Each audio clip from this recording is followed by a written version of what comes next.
बीवी के सर सबसे पहला बीवी का हक वही है जो आपका भी हक है एज अ ह्यूमन बीइंग। उसको उसकी पर्सनल प्राइवेसी के अंदर कोई इंट्रूजन नहीं कर सकता।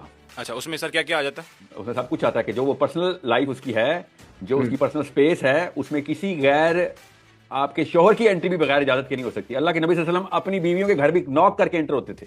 हम्म। और इधर सासें जो हैं वो बाथरूम के दरवाजे में भी लॉक तोड़ देती हैं कि कौन होती हो तुम, हमें पता होना चाहिए तुम्हारा क्या क्या काम है और कहाँ कहाँ पे क्या क्या तुम्हारी रूटीन गुजर रही है। ना बीवी शोहर के मोबाइल चेक कर सकती है ना शोहर बीवी के।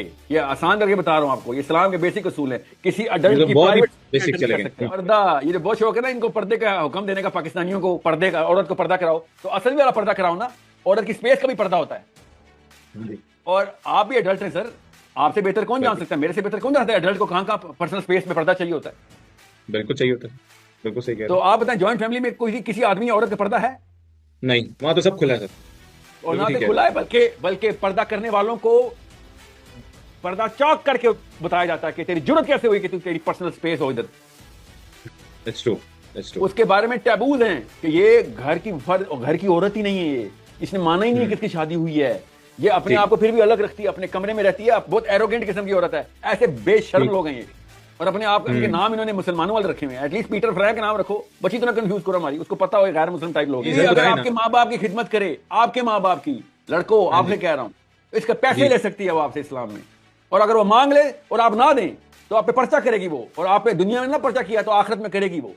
सर ये भी मतलब ये हमारे कानून में है? आपके कानून में नहीं, अल्लाह के कानून में है सर। तागूत के अल्लाह कानून के में नहीं होती है चीजें, अल्लाह के कानून में होती है चीजें। मैथ सिखा रहा हूं मैं सब पाकिस्तानी लड़कों को। जी बीवी अपनी शोहर की इजाजत के बगैर किसी को घर में दाखिल नहीं होने दे सकती। ठीक है, बीवी अपनी शोहर की इजाजत के साथ ही कहीं जाया करे। ठीक है। ठीक है, आप समझें, अगर शोहर इस काबिल ही नहीं है कि वो इजाजत दे, उसका अब्बा जी इजाजत दें या ना दें, हाँ तो जी, शोहर बनने के काबिल नहीं था ना वो लड़का भी, हाँ जी। तो फिर उसकी शादी क्यों हुई थी? आप हैं कौन? तो आप छोटा ही सह जाते हैं, छोटा ही सोचते हैं और छोटा ही महसूस करते हैं। बिग थिंकिंग कर नहीं सके, लीडरशिप आ नहीं सकती लड़के में। आप बताएं, आपका डिसीजन, हर डिसीजन, आपके कपड़े कौन से पहनने से लेके खाना क्या खाना है, बच्चे आपके बच्चे की स्कूल में जाएंगे, आपके अब्बू डिसाइड करें। तो आप तुम आ गए हो नया सिखाने हो। मैं नया नहीं, पुराना सिखा रहा हूँ, पुराना 1400 साल पुराना सिखा रहा हूँ मैं। तुम लोगों ने नया बनाया हुआ है। आप बताएं कौन सा जॉइंट फैमिली सिस्टम में पले हैं? क्योंकि एक का नाम पता है आपको? उनको नहीं माँ बाप के हकूक पता था, उनको नहीं ख्याल था। जिन्होंने हमें माँ बाप के हकूक सिखाए हैं उनको हम सिखाएंगे माँ बाप के हकूक। ये वाला जो आर्ग्यूमेंट देते ना, वो माँ बाप के हकूक और ये ओल्ड होम्स बनवाएगा साइलती। शर्म करो, तुम लोगों को ही कह रहा हूँ कि अपनी माओ के पैरों में रहो और खिदमत करो, और बीवी को अलग रखो। खुद बने थे हॉकी के कैप्टन, अब पढ़ी है ना तुम्हें अच्छी तरह, और अभी तो बेटा बच गए हो। आखिर में देखो तुम्हारे साथ क्या होगा, एक धाड़ी नहीं होगा तुम्हारा, आधे खड़े होगे जिस्म के साथ।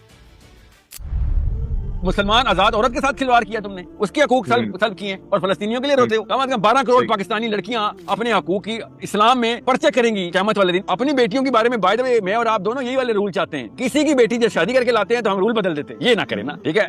जब मेरी बेटी जाए तो मैं मुसला और किसी की बेटी आए तो मैं शुक्ला, ऐसे ना करें ना सर, ये हिंदू वाले काम है, ऐसे ना करें। देखिए मेरे रूल नहीं है ये, अल्लाह के रूल हैं, हम नहीं बदल सकते ये रूल। हम जो मर्जी करें ये रूल नहीं बदल सकते।